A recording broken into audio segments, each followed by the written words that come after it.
लेकिन आपकी सामर्थ्य नहीं है कि आप एक यज्ञ करा सकें अकेले, आप एक मंदिर बनवा सकें अकेले, तो आप किसी अच्छे कार्य में जितना आपका सामर्थ्य हो उतना आप किसी ऐसे आयोजन में जो सामूहिकता में हो रहा उसमें जाकर अवश्य लगाएं, तो आपको प्रत्येक व्यक्तिगत रूप का फल मिलेगा।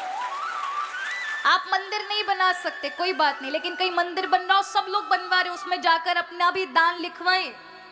तो आपने वो एक मंदिर बनवाया, जरूरी नहीं कि आपका दान कितने का था, लेकिन आपने उसमें सहयोग दिया, वो आपकी स्व इच्छा है। आप ज्यादा देंगे तो हरि क्या से ज्यादा पाएंगे, कम देंगे तो कम, लेकिन आपने किया, ऐसा फल तो आपको जरूर मिलेगा। और जब इस पृथ्वी पर कोई चीज रहती है तब तक आपके पितृ पूर्वज भी भगवत प्राप्ति कर लेते हैं, वैकुंठवासी हो जाते हैं। भले ही उन्होंने कितने भी बुरे कर्म किए हैं, लेकिन इस पीढ़ी के व्यक्ति यदि अच्छे कर्म करते तो उनके पितृ भी तृप्त होते हैं। इसलिए हमेशा अच्छे सतत कार्य, ऐसे भगवत आयोजन में अपनी धन लक्ष्मी का सदुपयोग हमेशा करते रहना चाहिए। सामर्थ्य जितनी हो, जरूरी नहीं है कि आपके पास कम है तो कम ही सही, ज्यादा है तो ज्यादा सही, क्योंकि हरि के दिए हुए कार्य में कभी कमी नहीं आती है। कई बार ऐसा लोग कहते हैं कि भैया हम क्यों करें, हमारी लक्ष्मी को हम धन लक्ष्मी को कैसे मेहनत से कमाते हैं, अगर हम ऐसे बर्बाद करेंगे। तो याद रखिए, वही लक्ष्मी जिसको आप इतने सहेज कर पाल रहे हैं, उनकी तृप्ति तब है कि आप उनका नारायण के साथ ब्याह करो, अच्छे सत्कर्मों में उसका उपयोग करोगे तो वो आपको आनंद देगी। और यदि आपने अच्छे सत्कर्मों में उपयोग नहीं किया तो वही आपको दुविधाओं में लगा देगी, फिर आपका बीमारियों में पैसा लगेगा, अनेक अनेक गलत कार्यों में लगेगा, अशांति में होगा। हो सके तो आप धन को भोगें, जोड़े नहीं, धन को भोगें अच्छे कार्यों में, अपने आप में, प्रतिष्ठा में, व्यवहार में, लोगों की मदद के लिए, सत्कर्मों के लिए, अच्छे आयोजन के लिए।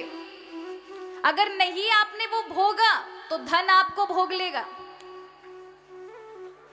इसलिए हमेशा याद रखें कि हमें धन का सदुपयोग करते रहना चाहिए, अपने अपनों को भी। ऐसा नहीं, कई बार लोग कमाते कमाते में अपना कुछ भी नहीं करते, उससे खुद को भी नहीं भोगते, ना अच्छे कपड़े पहनेंगे ना अच्छा खाएंगे, बस जोड़ेंगे जोड़ेंगे, तो क्या होगा, एक दिन वह भी हाथ से निकल जाता है।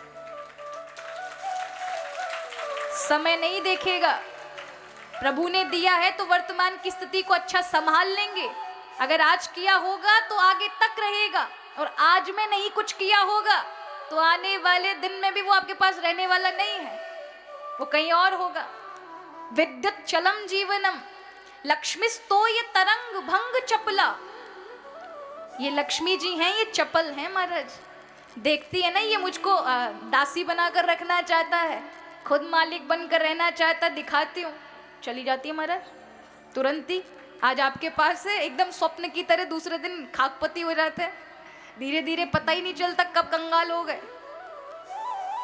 पर जब इसको अच्छे अच्छे कार्यों में लगाते हैं तब ये बेटी का काम करती है। जैसे बेटी अपने पिता को पियर जाकर भी छोड़ती नहीं है, जब आवश्यकता पड़ती उसका मन वहीं रखा रहता है, उसी प्रकार आप मालिक मत बनिए।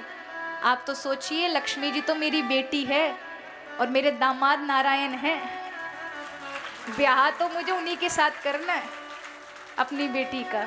तो अच्छे सत्कर्मों में अपनी लक्ष्मी रूपी बेटी का विवाह करते रहा करें, अच्छे कार्यों में, लोगों की मदद के लिए, गौ माता के निमित्त, कथा सत्संग के निमित्त, मंदिर निर्माण के आदि, यज्ञ आदियों के लिए। तो उससे क्या होगा, आपके धन में बढ़ोतरी होगी, पवित्र धन का आगमन होगा, माँ लक्ष्मी हमेशा आपके घर में विराजमान, सुख समृद्धि की कमी नहीं आएगी।